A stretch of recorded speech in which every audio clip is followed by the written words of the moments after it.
Hi, this is Muhammad. Let's start the remaining calculation part. As we agreed, last video we had just finished 3 parts.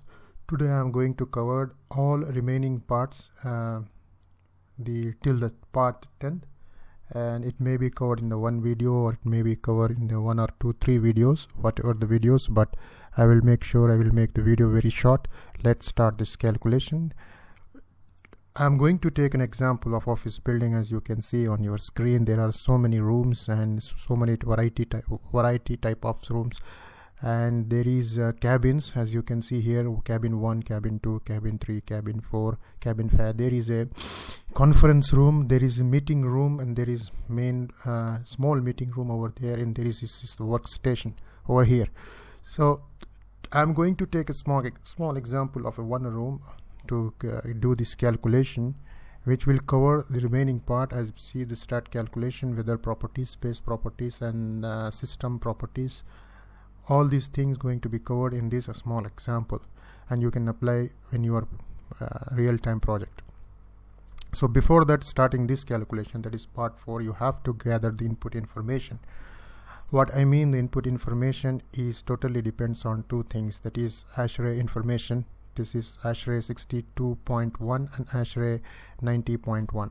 Once I'm going to calculate this calculation for cooling load for this area, for example, now I'm taking the example for this room, which has 4 number of chair, 1 table, which indicates there is occupancy going to be 4 people, and there is 1 table in between, and let's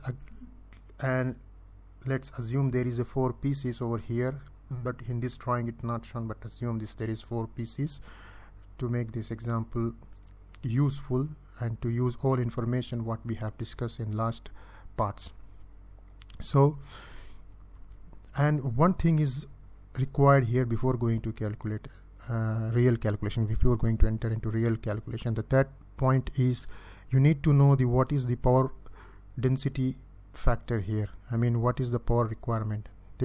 As I said before in the previous example, we may have some light fixtures over here, and we did the scheduling for that light fixtures, but we don't know what is the wattage. We must know the wattage for the light fixtures. That is called power density or power lighting density. So from where you will get that power lighting density? You will get that power light density from the ASHRAE 90.1. So this code is called 90.1 ASHRAE.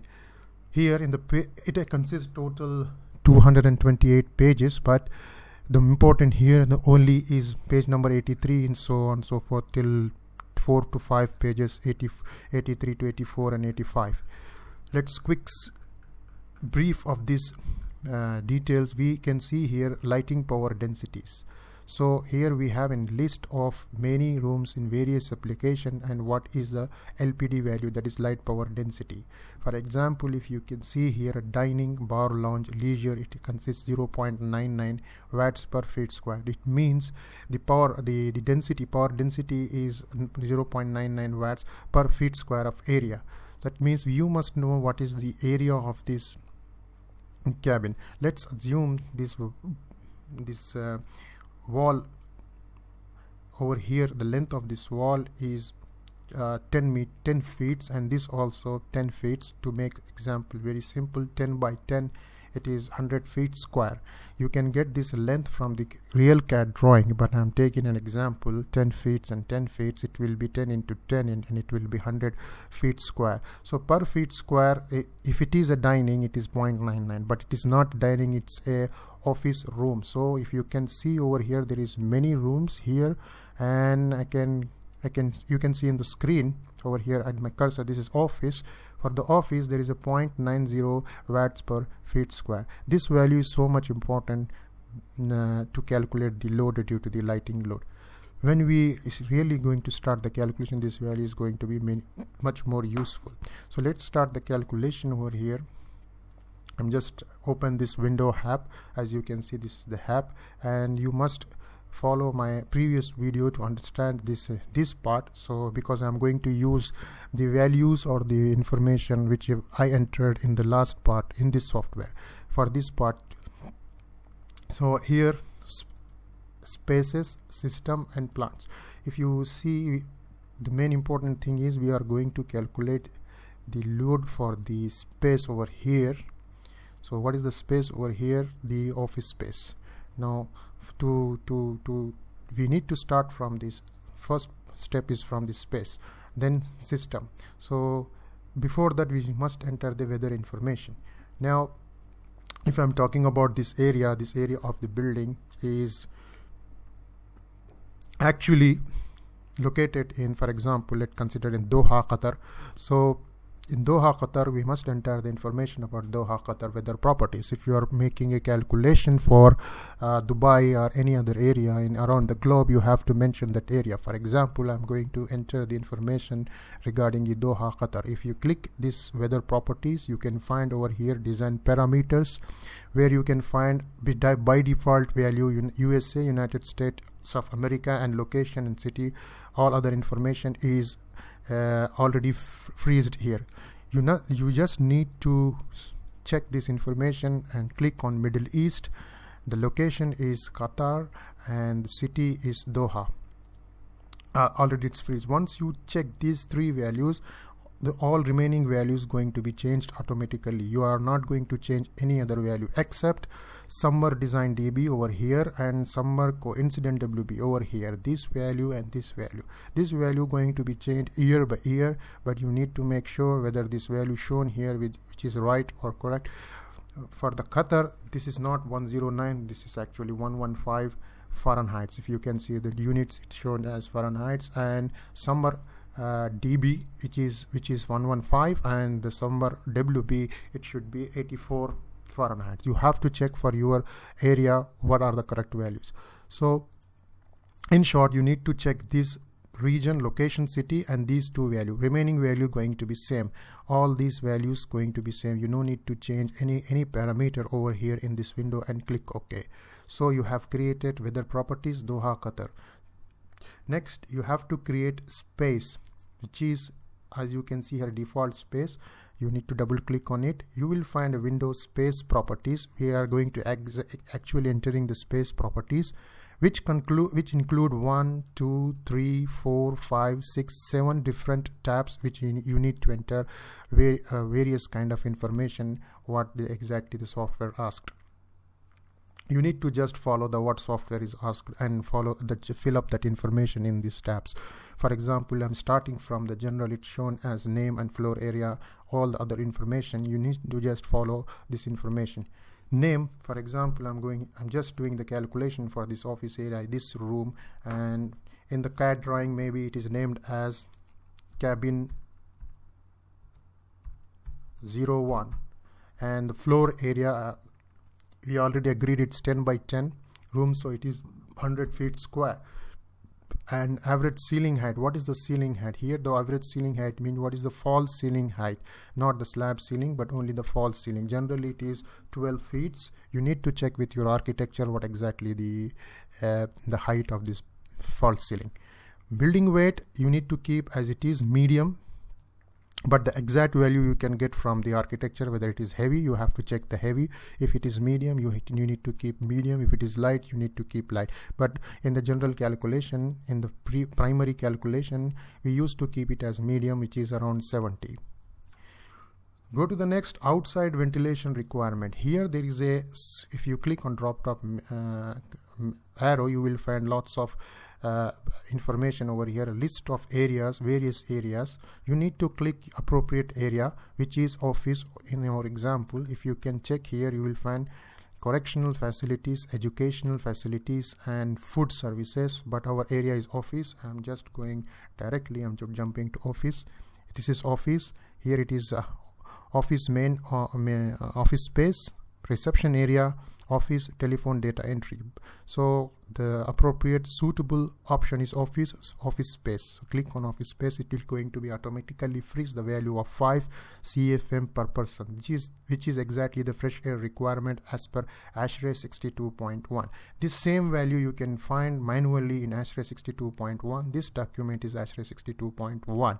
In this document, if you see the page number 8, possibly you will find a different table for this value over here. Minimum ventilation rates. In this minimum ventilation rates, the software actually take these values from this table. It is already saved in its database, and it's picked the value from this table, which is, in our example, is office, educational, food and beverage, general, hotels, office building, office space 5. You can see over here office space 5, which is CFM per person. In this case also CFM per person. This is how this value can be verified. So this is the information you are going to enter in this tab. Next information you are going to enter is internal. This is internal, nothing but internal loads, as we discussed in the last class what is internal loads and what are those types. So just fill up this information. In the left side, this is overhead lighting. In the right side, the people. This information all about the lighting information, and the right side of this window, the information is all about the occupancy. So the fixture you can easily enter. In these 3 options, you can check any other option. This is recessed, unvented, recessed, vented, and free hanging. Check recessed, vented as per the fixture type. Whatever the fixture type, you have to check. You have to click and you have to select wattage. This is what important thing, where we have just find out the value from ASHRAE 90.1. If you see ASHRAE 90.1, office 0.9. So this value you need to enter 0.9. Sorry, 0.9. And the ballast factor will be the 1. It is completely depends on electrical engineer input, but we in the primary calculation we can keep it as 1. Now schedule.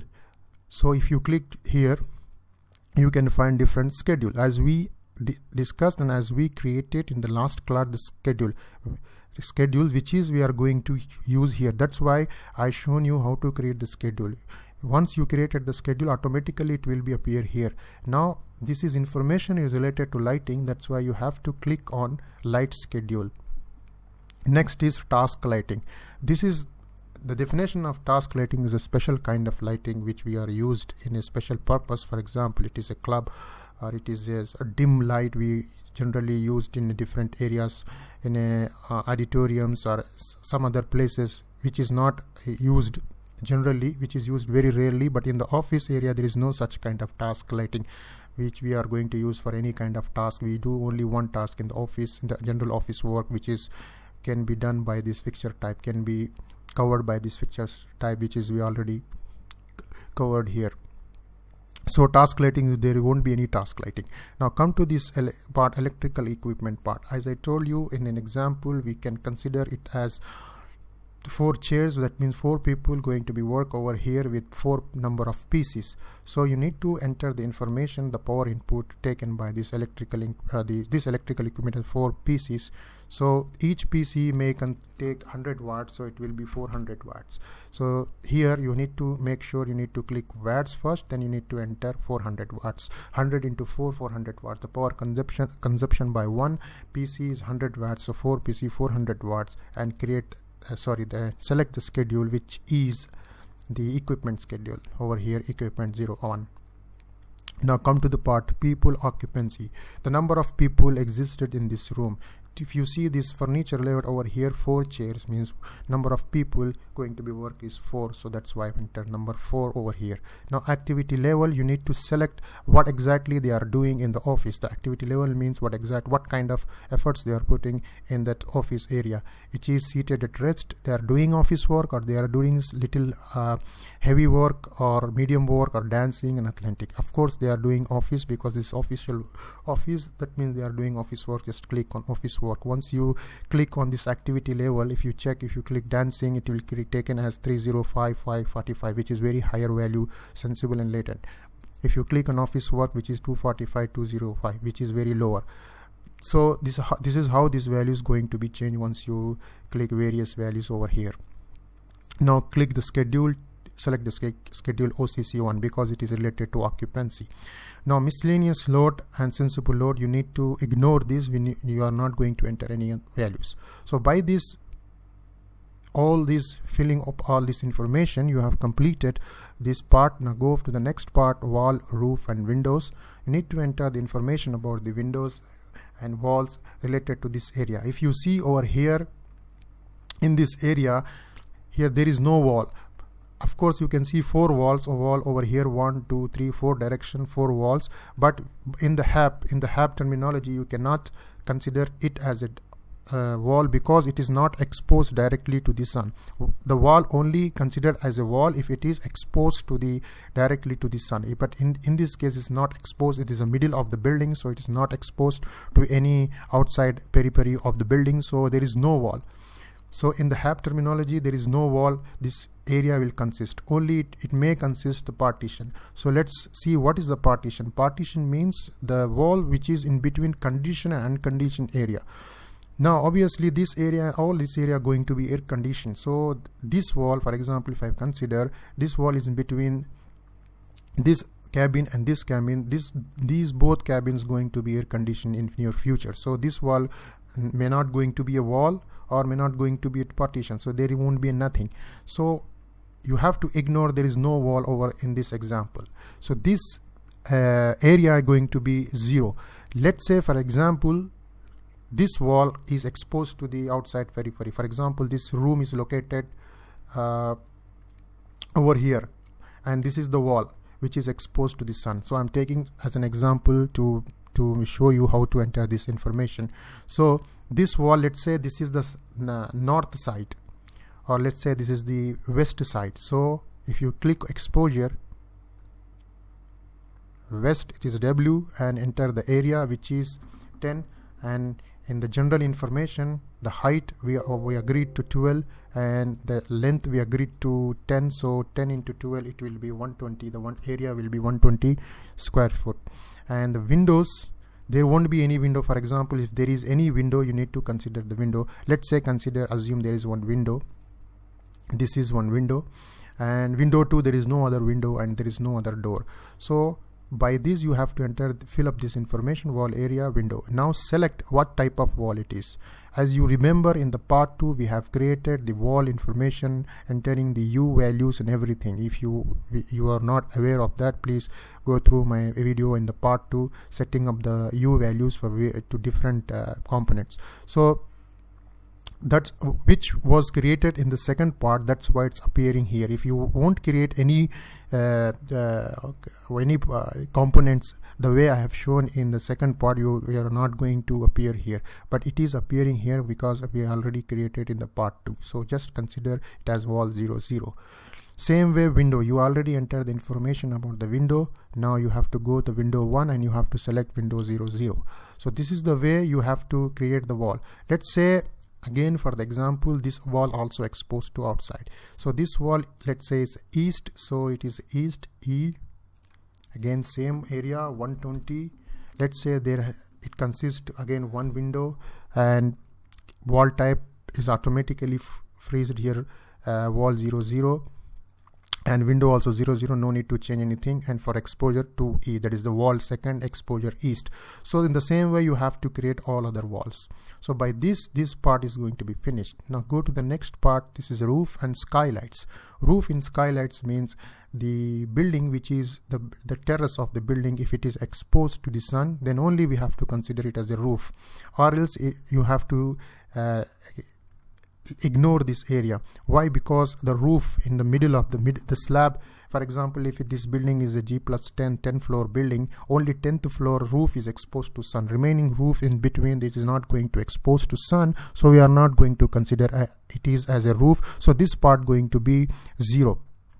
Let's consider this is only a ground floor building. There is no other floor above this building. So this roof of this area, this cabin going to be exposed to sun. So I'm considering H, that is horizontally. Here H denotes the horizontal roof H, and it's automatically taken 100 because we already consider it as 100 feet square in general information over here. So it's considered automatically as 100 as a roof area. Now you need to select the roof type. So as in the part 2, we already created the roof information as a U value, so it also considered as a roof 00.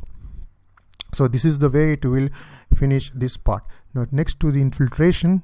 The infiltration means the unwanted air which comes into this space, which is we are not going to we may miss.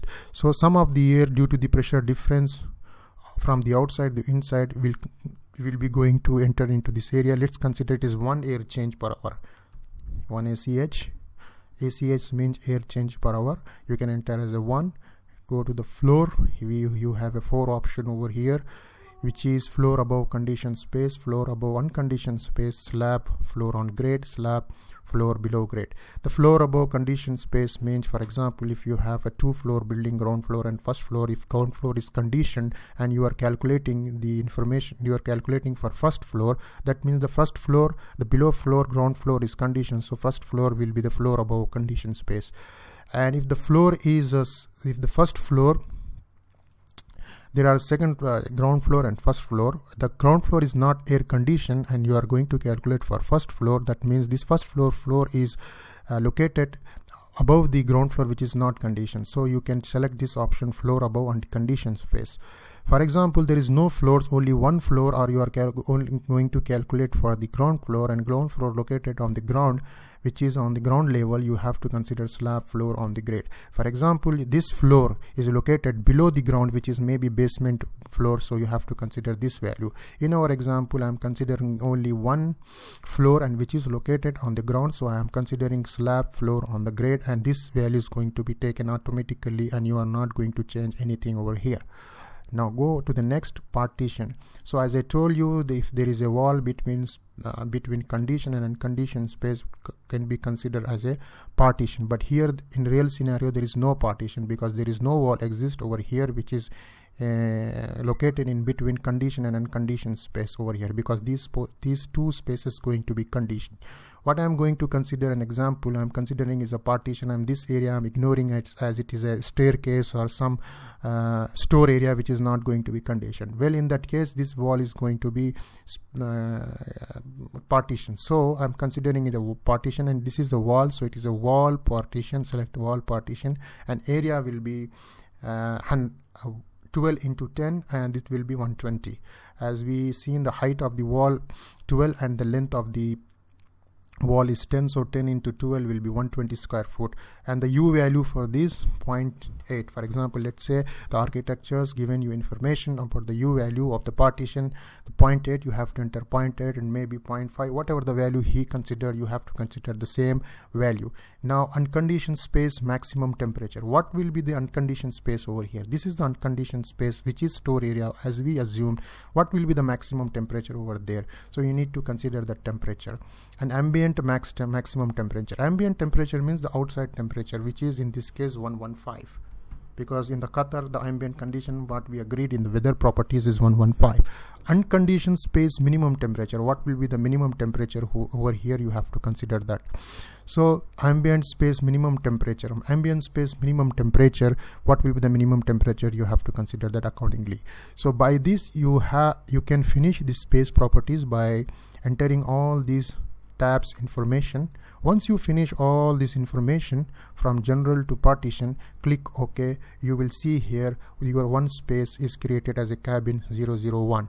So this is the way to create the space and start up the calculation and getting up input information from ASHRAE 90.1 and 60.1. In the next video you will see how to connect this space into the system. We will see how to enter the system properties and what exactly mean by system. And we are going to connect this space to the system, and we will see how it going to be work over there. Till now, like, share, subscribe and mail me for any other information. Till then, stay tuned.